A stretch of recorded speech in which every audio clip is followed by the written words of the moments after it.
G'day viewers, Spirit of Steam is out for TSW2. So I'm going to show you through it and I will give you my thoughts. Ignore my lack of progress that you'll see here because I'm finally in a build that I can show you and I haven't used it much in this build. So there you go.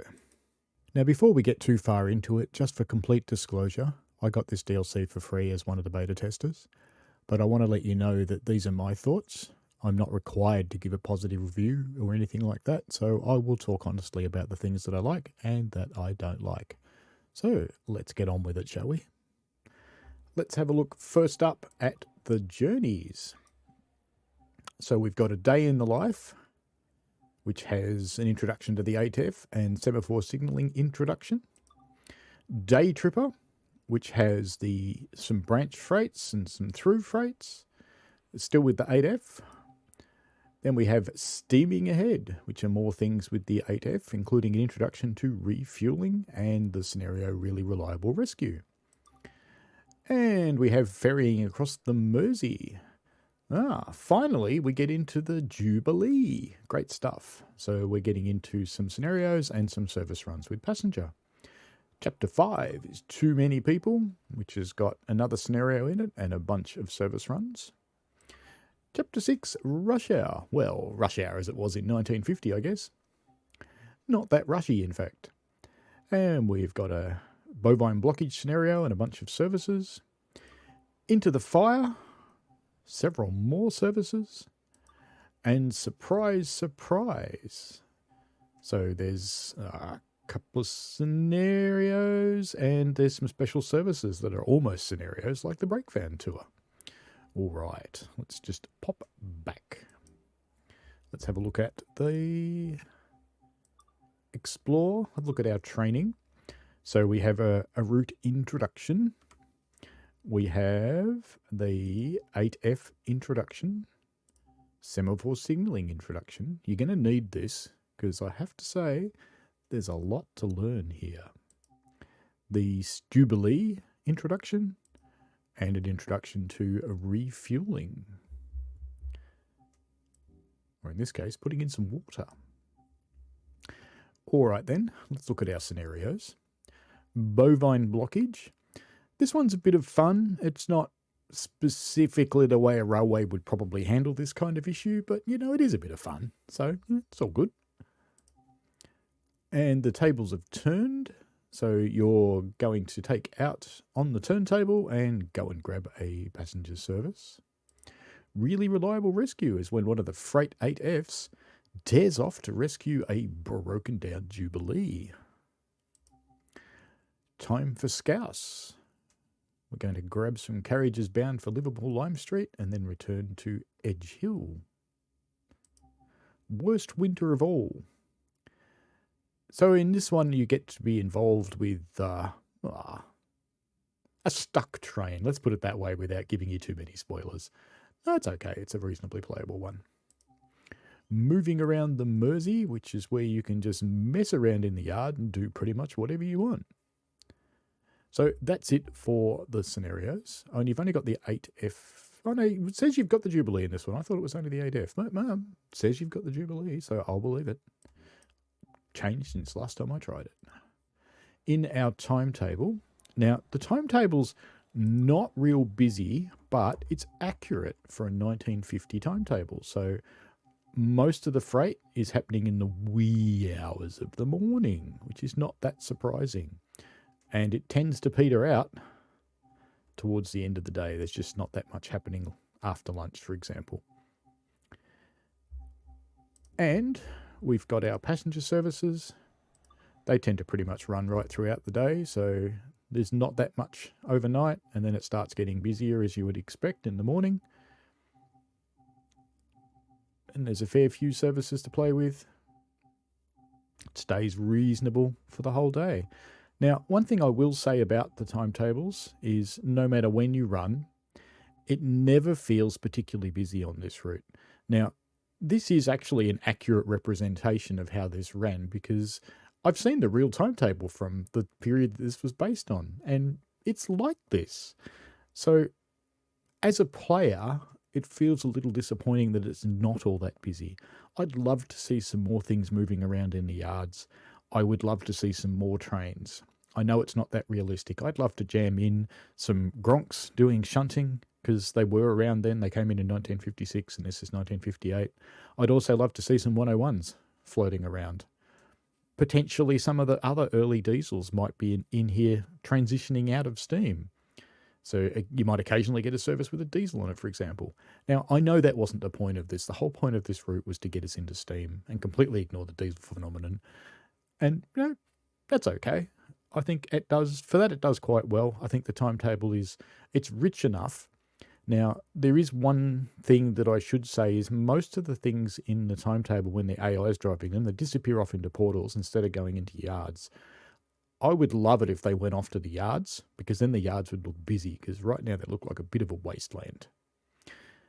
So, playability. I actually think playability-wise it's quite good. I quite enjoy the challenge of running the steam engines.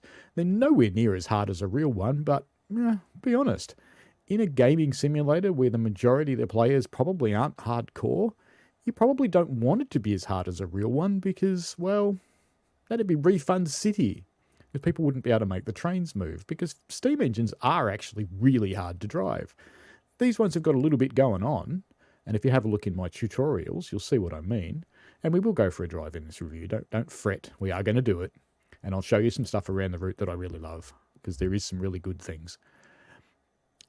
But when you're driving these things, there's a bit going on. There's a bit you need to do. And I'm actually kind of glad that firing didn't make it into this release and will come out sometime in the future.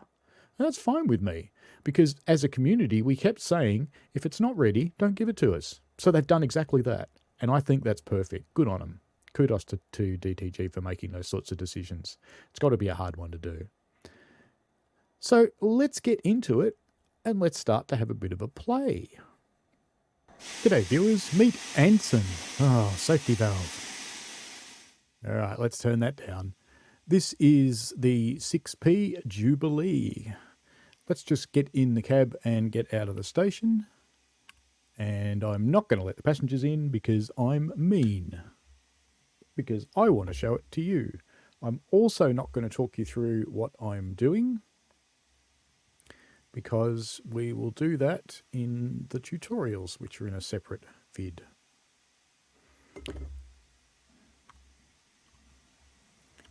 Alright, now that we're moving, the safety valve's off, so let me turn it back up.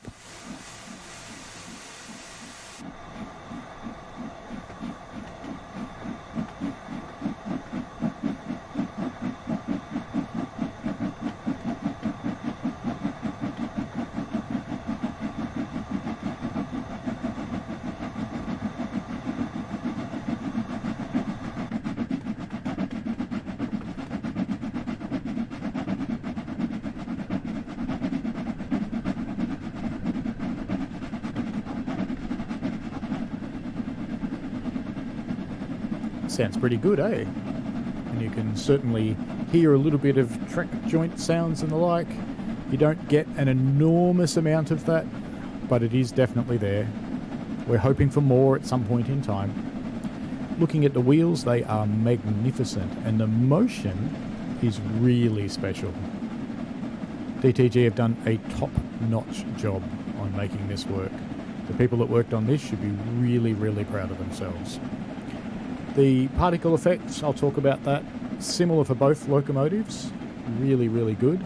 Better than anything I could have expected. They're throttle sensitive, so as you throttle down, they pretty much go away. And if you throttle up a little bit, you'll get chuffs. Of course, we're going a bit fast for that sort of thing to be realistic, but there you go.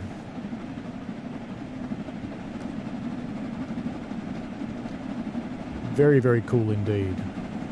Now, what you do miss a little bit is the track joint sounds out here on the main line. So if we listen for a moment.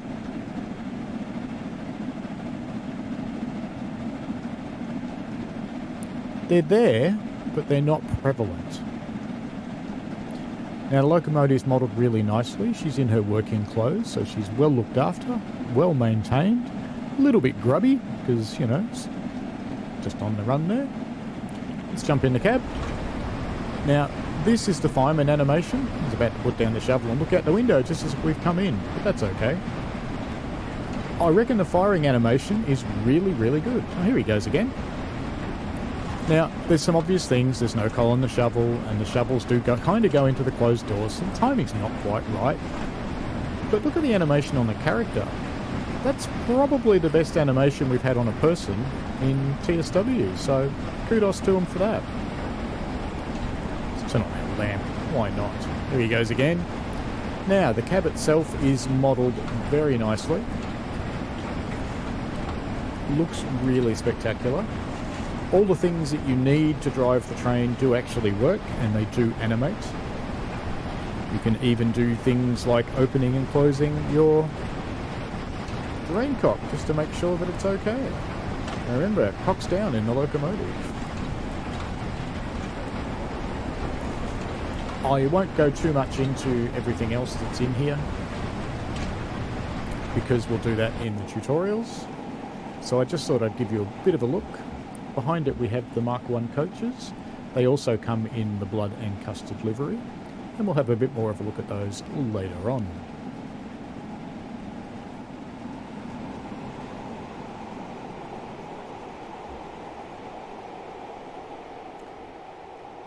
Love the way the steam interacts with constructed things. Looks really good. Let's try and get up in front of it for this bridge so we get to see it properly. Bit of a cow in the background there. Let's just stop here and sit on this platform.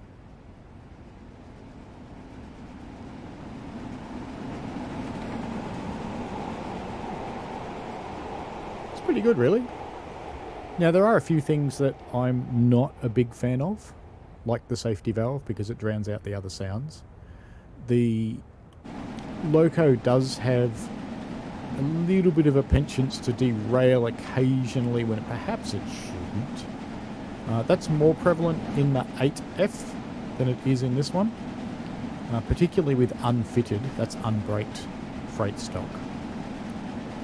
Apart from that, no, it's a pretty good locomotive. It's not as hard to drive as it perhaps could be, but I get that. The hardcore people that want it to be as hard as it possibly can be, well, they're a fraction of the game community. I'm kind of one of them, but that's okay. The steam effects are really nice. They're not impacted by wind or anything like that as yet, but that will probably come at some time in the future. The loco, oh yes, love the water in this route. We'll see more of that later on. The loco does have its challenges, and it's quite cool to actually get in the thing and drive it.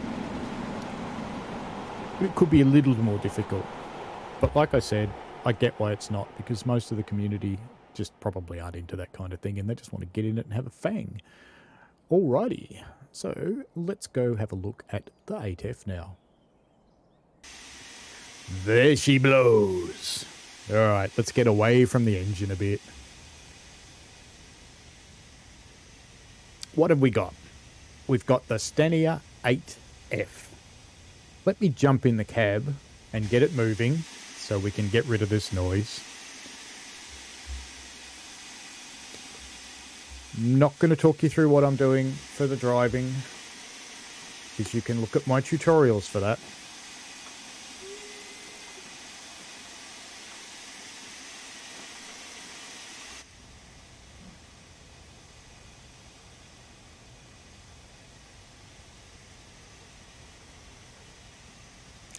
Nice ejector from the cylinder cocks.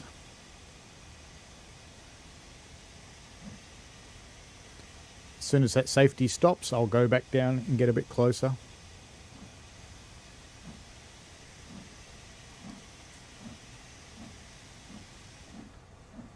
Right.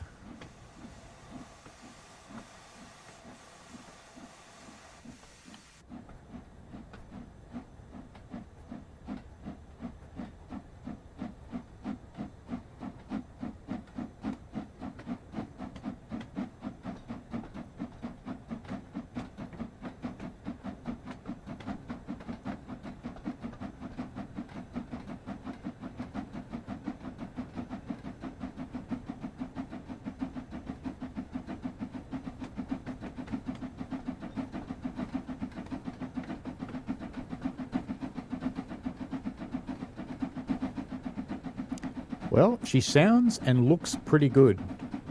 Now, I have to say, the steam is better than anything I expected. I really, really like what they've done.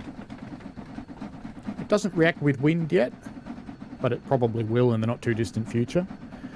The motion and the wheels are magnificent. All of that animation working there. The locomotive is properly grubby for a freight locomotive. I really appreciate that. It's not as hard to drive as it could be, a bit like the Jubilee, but I understand that. I actually get that as a games organisation, while it's a simulator, and it does tend to attract the hardcore is a very, very small fraction of a percentage of the rest of the community. And you've got to make dimensions drivable, because if you don't, it'll be refund city. So let's just take a little fly along the train. So the wagons are really good. Let's jump in nice and close. Look at the details on that chain and the little pin. Really cool. Good stuff. And on these ones, our little, well, what do they call them? Wagons, gondolas, whatever. They even have the detail of a vacuum brake release cord, which is cool. Let's flip back to down to the back now, and let's go inside the brake van. Because we can do a little sneaky here while we're driving along. Just got to bear in mind there's a red signal up there. Light the furnace. You can see there's a vacuum gauge up the back there. Handbrake. And let's just pop out and see how it looks, if it'll let me. Just got objective complete, and we've popped out of the world. Uh-oh. Alright.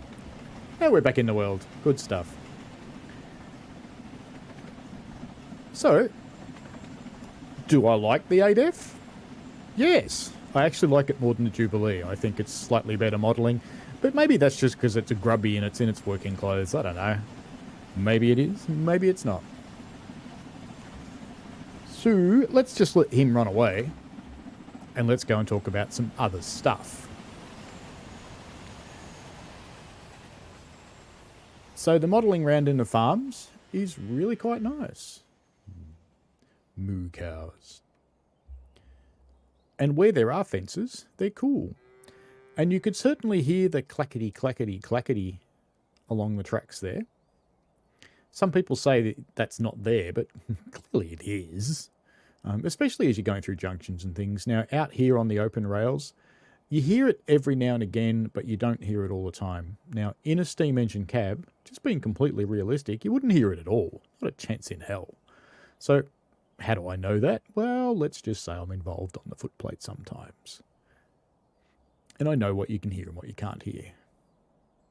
Now, as for the rest of the route, it's not as busy as I'd like it to be. It does have some nice things, like the new vehicles. They're really cool. The Semaphore Signals, I have to say, are quite impressive. And there's several different kinds of semaphore along the route. You'll get to see those. Oop, car just ran off the road back there. There's a bit of that. So there's a few things they could have done better. There's a bit of a lack of fences in some places, like here. There's maybe not enough phone poles, but I can live without that, you know. The little signal boxes are pretty good as long as you don't get up too close to them. And we've got collectibles to find, which I can't get this one because, of course, I'm flying on the 8 key, and sooner or later I'll get dragged back to that train, I suppose. So, it looks mostly fairly pretty. It's maybe a little bland between the towns. And there's not a lot of traffic, but it's pretty good. Hey, look at that 8F go. Uh-oh, wheel slip. Let's go and get him. Let's just make him stop. Now, one thing I will tell you is just be a tad gentle on the brakes. Because if you're not, you're going to end up upside down somewhere. Let's just open the regulator up. Love how the steam interacts with things around the place. It's just cool as. Anyway, we're bringing him to a stop because we're pretty much all done talking about the 8F and the freight. And don't worry, that signal's not red. It's just warning me that there's a red one soon. And don't worry that I only drove 10 miles because this is a build that I can show you, not the one that I've been in for the last few months. And this is all fresh life. Lose all your achievements, that's okay. So for the most part, I really, really like it. There are some things that aren't so hot. So when you're driving the steam locos around, you do get a bit of flange squeal. I personally do not expect that on a spoked wheel. Not to the extent that it happens anyway. It's a bit loud. When the safety valve goes off, it drowns out everything, and you're going to hear that in a moment because it's probably about to, as my steam pressure is climbing back up to 225 where it'll go off. So I'll try and finish this before we get there. That to me, while it's prototypically loud, just needed a whistle. While it's prototypically loud, I don't like that it drowns out the other sounds, because to me it ruins the experience a little bit. Now, in reality, the safety valve would drown out the other sounds. All right, so it's real, it's prototypical, but I would actually like to continue hearing the chuffs and the clacking and the clanking of the motion. It's just me. I'd like to hear those things. So, yep, I like the 8F. It's enjoyable. You'll have fun with it. And to be honest, if you can drive a diesel, give it a few extra minutes, because yes, it's harder, but it's not hard, okay? You can do it. You'll be fine. Give it a crack. See what you think. So in a moment, we'll have a look at some things along the route itself, and I'll show you some of my favourite bits, and I'll show you some of the bits that aren't my favourite bits. All right. So you're back again. Now we're going to have a look at the route itself and some of the highlights and the less than highlights. So first up, we have Liverpool Lime Street. It's quite a nice building, reasonably well executed. Shadows and lighting are quite nice. In the dark, it's a little bit of a nightmare, but hey, that was the 1950s. Do you see any lights in here? There are a few, but not many. It was kind of dark. So there's not a lot of traffic going in and out of here, though. And there's a lot of platforms, so I know it's a prototypical timetable, but I kind of would have expected a bit more. Rightio, we're at Cruise South Engine Sheds, where you see quite a few engines. There's not a lot of variety. I'd love to see some more steam on the route, and maybe some of the early diesels as well. I think that would be good. Here's a coaling tower over here. It's where you can load your tender up with coal. They only work if your tender's not full, and your tender's pretty much always full when you start. This is a water spigot where you can fill up your tender. You can have a look at my tutorial on this. Now, this is a big yard. What do you hear? Birds. Yeah. Could it be busier? Could there be some things clanking around? Yeah, I kind of think so. Is it pretty? Yeah. Track's cool. I like the chair track. Really cool.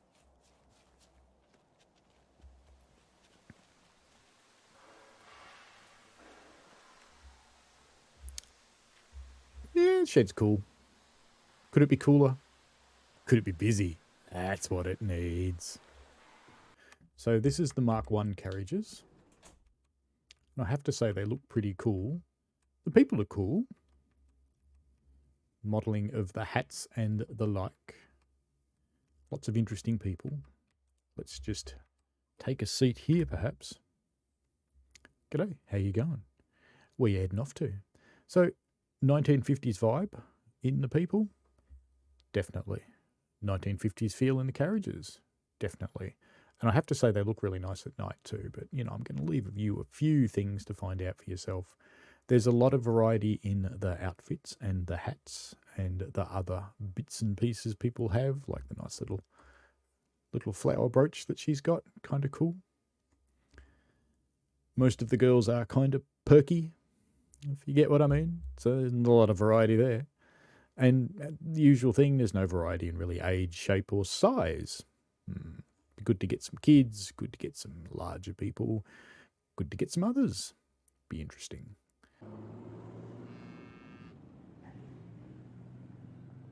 Welcome to Winsford as the bus growls past. Well, this is one of the outer stations. It's quite nicely modelled. It's got a great country feel with the cows right next to it. it does look quite nice. Not going to show you every station, but let's have a look at a few. Cool posters. Lots of nice stuff like the luggage cart sitting around, which I appreciate. Some relatively nicely organised freight, which is true of a country station. They kept things clean and tidy. There's a fire bucket to fill up. Woohoo! First one on this build. There you go. Anyway, this is Winsford. Now I want to go and find some water. Show you that. Alright, I haven't found any water yet, but here's one of the collectibles. Let's light him up. Oh, hey.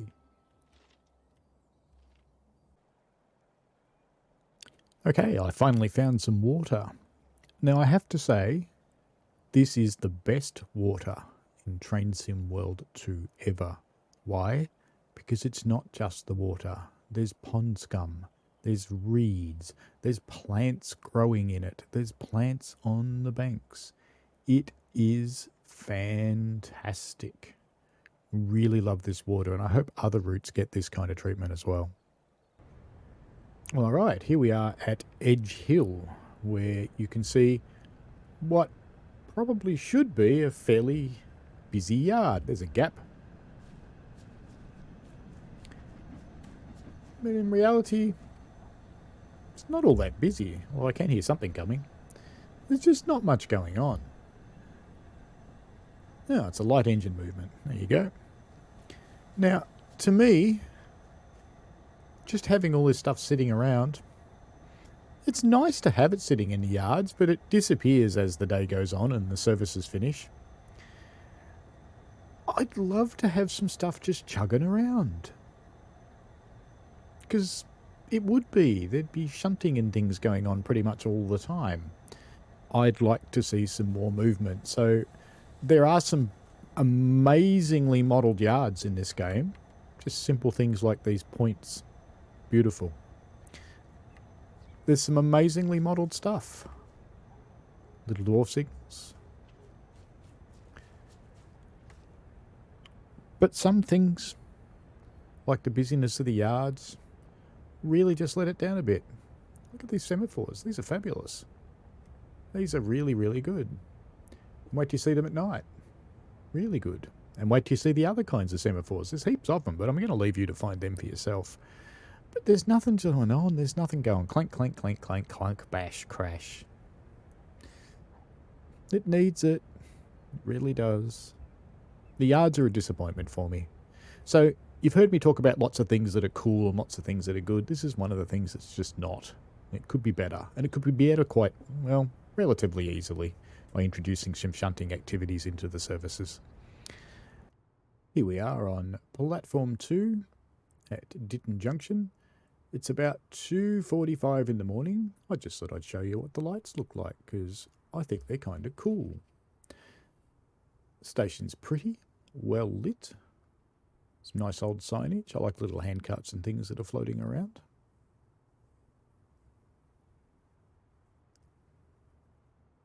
So, Ditton Junction, ladies and gentlemen.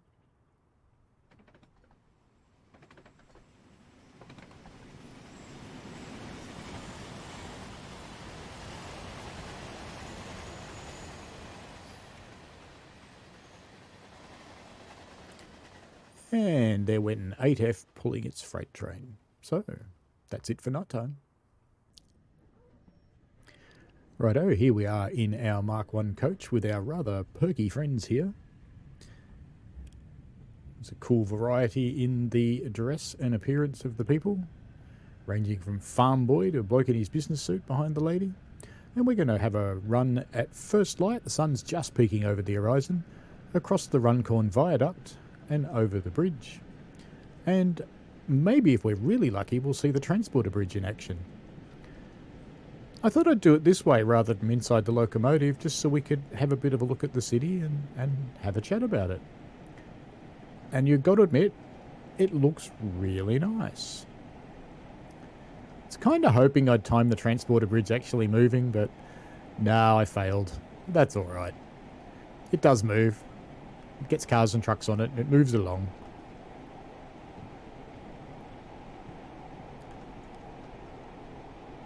Have to say it's nice to just let the AI drive sometimes. This is actually the first route that I've actively ridden as a passenger. And yeah, I don't mind it, I gotta say. It's pretty cool. The industrialness of the area is good. There's narrow boats in the waters. There are canals. I quite like it. It does get a little more bland between the cities. But even out there, there's still plenty to look at. Coming across the yard here. Like I've said a couple of times, I really wish the yards were busy.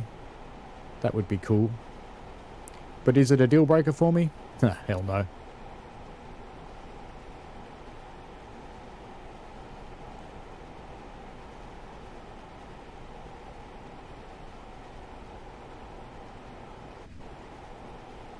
Looks pretty nice. Anyway, I thought you'd like to see what the Mark 1s look like inside, and they're quite cool. We might go for a quick little wander this way. Let's go for a quick wander through the train. I've opened all the doors, so they're normally shut. Because they should... Well, can we? Can we? Nah. There should be a guards van down here somewhere. Ooh, first class. There's no one in first class. No smoking stickers in 1950? Ooh, we'd be a little bit surprised at that. Ooh. Watch that first step. It's a pisser. Oh, let's just fall off and finish the video here then. Hey! Bye, train! Ah, look at the semaphores. They are so good in low light situations. Really nice. Quite like them. So, I've had a few negative things to say, but as you can tell, I do actually really like this one. This has the potential, with a couple of things being addressed, to actually be the best route in the game. I think the only things I really like to see is fixed up. Let's get firing in. I'd like firing. But I'm not that fussed if it doesn't happen, to be honest, either. Because not everybody's going to want to do that. I reckon it'd be a small percentage. I would like a few little niggly things on the steam engines themselves to be adjusted. And I would like the scenery to be a little more populous. I'd love more services. I think we need things pottering around more often. I know it's prototypical, but I still think we need them. But overall, it's good. Am I happy? Yeah. Yeah, I am. Should you go out and buy it? I reckon. Why not? Give it a crack. If you like Steam, get into it. See you later.